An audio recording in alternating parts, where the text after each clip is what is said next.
Welcome to the WRAL Daily Download. I'm Elizabeth Holmes. 4 different towns in Wake County will have new mayors next year. It comes after Democrats made big gains in the county suburbs on election night. Voter turnout was the highest it's been in at least 2 decades. Paul Specht and Will Doran with our NC Capitol team broke down what happened and what this may mean for Democrats and Republicans heading into 2026, where all eyes will be on North Carolina for the U.S. Senate race. Hi, my name is Paul Specht. I'm a WRAL state government reporter. I'm here with Will Doran, who's also part of our NC Capitol team. And we're coming to you less than 24 hours after polls closed and election results came out here in North Carolina, not only in Wake County, but across the state. And we're here to break down some of the voting trends for you. Will, you've been looking at these all morning. Tell us what you've seen. Yeah, now obviously we had elections all across the state. Durham, Fayetteville, plenty of places turned out to elect mayors, city councils, but we are looking here at Wake County specifically. That's because you can see back, this is the 2024 presidential election results here. We're a pretty split county. Obviously voted for Kamala Harris overall, but there are a lot of pretty Trump supporting areas, especially in the suburbs in both southern Wake and northern Wake counties. And those areas also for years have had Republican mayors, Republican town councilmen. That has all changed. All of those people have been booted out of office by voters as of last night. Republicans won just one of the 22 races in which the Wake County GOP had endorsed a candidate. In the 27 races where the Wake County Democratic Party endorsed a candidate, they won 25 of those 27. So it was really just a resounding victory across the board for Democrats, even in these really red areas that you see here on the map that voted for Trump just a year ago. It's sort of fascinating how fast it happened. I remember not that long ago that Apex, had an almost entirely Republican town council. There's not a single Republican on there anymore, right? No, fully Democratic now. And Cary too. I mean, Cary is the quintessential country club Republican kind of place. But in the last decade, really since the rise of Donald Trump, we have seen the suburbs become more and more liberal as Republicans are leaving the party. People are shifting over to the Democratic Party, and Cary voters also, last night, they weren't voting for mayor, but they got rid of Jennifer Roberts, who's been, a long time councilman there. How much of it could be that Democrats are fired up a year after Trump was elected and Republicans just generally aren't? Yeah, I think we can get more into that later for sure, but that is the big theme that we are seeing here, is that people are just unhappy with Trump and are really energized to get out and vote. We actually have seen in last night's elections, this was the highest voter turnout that we had for any sort of municipal election in Wake County in over 20 years. And so it's just really a sign that people are energized to get out there and vote, and specifically to vote for Democrats in these races, even in areas that historically have been pretty Republican. Let's take a look at some of the individual races that just kind of illustrate this trend. So here, this is Fuquay-Varina. For people who don't know it, there are 15 voting precincts that make up the town. And those light beige areas, that's the areas that Republican Mayor Blake Massengill won last night. Blake Massengill, he's been the mayor of Fuquay-Varina for years. He's been on the town council for over a decade. Every single one of these 15 precincts voted for Donald Trump in 2024. Every single one? Every single one of them is a Trump precinct. And the incumbent Republican mayor only won 4 of them. Wow. That is just kind of, telling about how this went. And you see it all over the county too. I think we've got some other suburbs to look at. Yeah, we do. Let's take a look here. Here's southwest Wake County here. Right, exactly. Next door, you got Holly Springs, one of the fastest growing places in the state.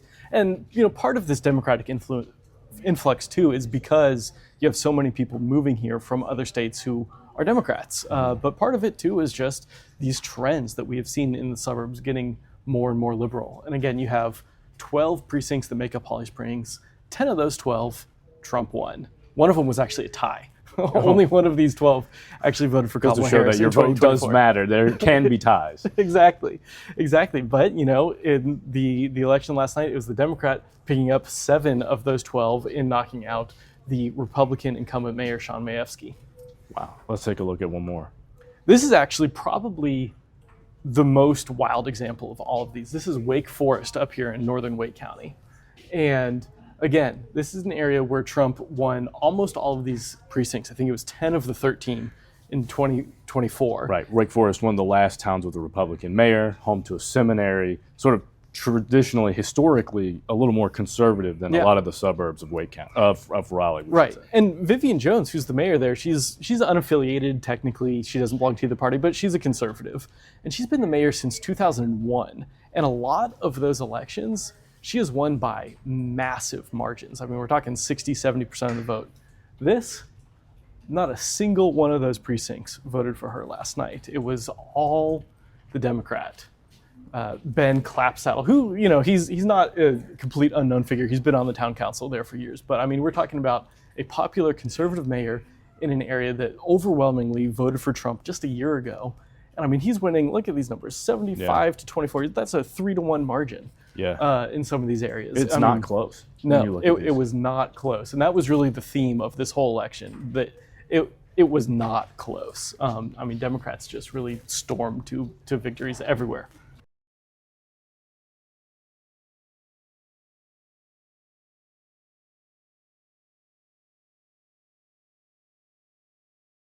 So we've talked about the data a lot. It's still less than 24 hours since people cast their votes and the ballots were counted.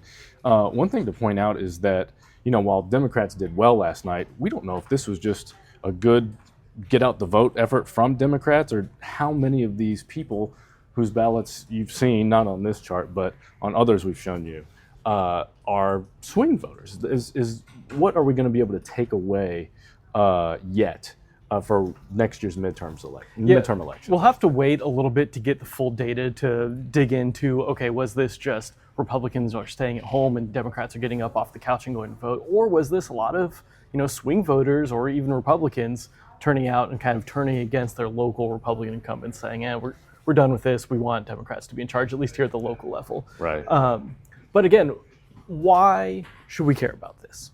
Well, it goes back to this map here. Look at all of this red. The suburbs have always been the battleground here in North Carolina. We are a battleground state, and the battleground of the battleground is the suburbs. That's where the undecided voters, the swing voters live.